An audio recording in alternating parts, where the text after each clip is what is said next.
be. Yun. Pasok ang tubig. Meron na doon. Meron. Yun. Sana nga, parang dito kami nakahuli ng snapper kagabi. Dito nga yun. Na meron.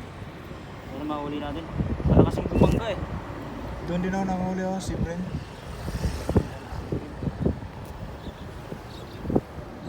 Starfish si ata idol ha. Ayun o. May hinaang kasal. Malakas, medyo malakas. Lakas ba? Pero nasa ano lang. Hindi siya masyadong galawang snapper. Snapper sa Dalawang kanan. snapper.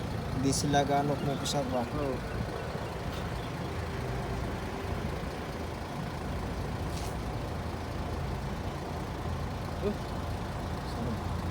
Hindi Busy ba? Ben.